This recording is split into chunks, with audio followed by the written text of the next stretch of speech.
Congratulation Shakib, তুমি যে বাংলাদেশকে ভ্যালেন্টাইন্স ডে মানে ভালোবাসার চমক আর আবেগের দিন, কিন্তু এবারের ভালোবাসা দিবসে সোশ্যাল মিডিয়ায় সবচেয়ে বেশি ট্রেন্ডিং নাম সাকিব খান আর অপু বিশ্বাস। হঠাৎ করে কেন আবার আলোচনায় এই জুটি? কি এমন ঘটেছে 14 ফেব্রুয়ারিতে যা ভক্তদের মনে জাগিয়েছে নতুন আশা? ভিডিওটি শেষ পর্যন্ত দেখুন, কারণ শেষ অংশে রয়েছে সবচেয়ে বড় চমক। ভ্যালেন্টাইনের সকালে সাকিব খান একটি পোস্ট আমি বলেছি না আমার লোক বলেছে? তো এটা কে বলেছে ভাই? আমরা শুনেছি একজনের কাছ থেকে দুজন এই বিষয়টা কি ঘিরে শুরু হয় তোলপাড়। পোস্টে ছিল একটি লাল গোলাপ আর ক্যাপশনে ছিল কিছু ভালোবাসা সব সময়ের সাথে ফুরায় না। নাম উল্লেখ না থাকলে ভক্তরা সরাসরি ট্যাগ করতে শুরু করেন অপুর নাম, কারণ এই একই দিনে অপু শেয়ার করেন একটি সাদা লাল শাড়ি। আর আপনারা জানেন এর আগে বুবলির সাথে হয়তো অপুর একটা ক্ল্যাশ হয়েছে, অপুই করেছে অপুর ছবি ক্যাপশনে ভালোবাসা কখনো মরে না। এটা কি কাকতালীয় নাকি পরিকল্পিত ইঙ্গিত? সাকিব ও অপুর সম্পর্ক ঢালিউডের ইতিহাসে সবচেয়ে আলোচিত অধ্যায়।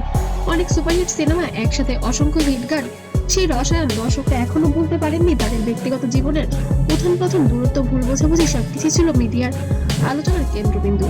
কিন্তু সময়ের সাথে সাথে সম্পর্কের সমীকরণ যেন বদলেছে। ছবি জঙ্গলে শোনা যাচ্ছে ভ্যালেন্টাইনের রাতে একটি অভিজাত রেস্টুরেন্টে দুজনকে একসাথে দেখা গিয়েছে। যদিও কোনো অফিসিয়াল ছবি প্রকাশ হয়নি, তবে কিছু ফ্যান পেজ দাবি করেছে তারা একসাথে সময় কাটিয়েছেন। এটা কি শুধুই গুজব নাকি সত্যি পুরনো সম্পর্ক? তো সেটা তো অবশ্যই আমার সন্তানের বাবা না, আমার সন্তানের বাবাকে যারা হিপনোটাইজ করেছে। আমরা তো তিনজন খুবই ভালো ছিলাম। নতুন করে শুরু হচ্ছে। গুঞ্জন রয়েছে খুব শীঘ্রই বড় একটি প্রজেক্টে আবার একসাথে দেখা যেতে পারে সাকিব ও অপুকে। অনেকে বলেছেন ভ্যালেন্টাইনের এই আবেগঘন পোস্ট আসলে নতুন সিনেমার প্রচারণার অংশ। ঢালিউডে এর আগেও এমন কিছু স্ট্র্যাটেজি দেখা গিয়েছে, এবং এখনো আছে আলহামদুলিল্লাহ। তো সেই জায়গা থেকে ওই ডিজাস্টার বিষয়টা রিয়েল লাইফ ইমোশন দিয়ে তৈরি হয়ে রিয়েল লাইফ হাই পর্যন্ত যেন দুজনের নাম একেবারে জর্জরিত। কমেন্ট সেকশনে এখন একটাই প্রশ্ন, তারা কি আবার এক হচ্ছেন?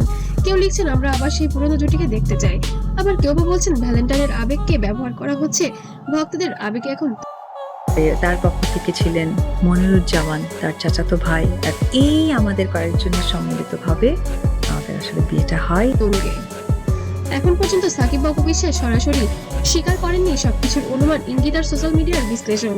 তবে একটা বিষয় পরিষ্কার, এই দুই তারকার নাম একসাথে এলেই ভাইরাল হওয়ার সময়ের ব্যাপার মাত্র। যদি সত্যিই তারা আবার একসাথে হন তাহলে সেটা হবে বছরের সবচেয়ে বড় চমক।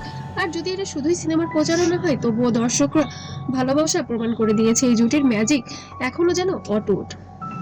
আপনার কি মনে হয় ভ্যালেন্টাইনের এই রহস্য কি নতুন ভালোবাসা শুরু, নাকি শুধুই কাকতালীয় কোনো পোস্ট? কমেন্টে আপনার মতামত জানাতে যেন ভুলবেন না। আর ভিডিওটি ভালো লাগলে অবশ্যই লাইক দিন, শেয়ার করুন আর সাবস্ক্রাইব করতে ভুলবেন না। আর পেজ থেকে দেখলে অবশ্যই ফলো দিয়ে পাশে থাকবেন। ধন্যবাদ। আর নতুন নতুন আপডেট পেতে অবশ্যই সাথে থাকবেন।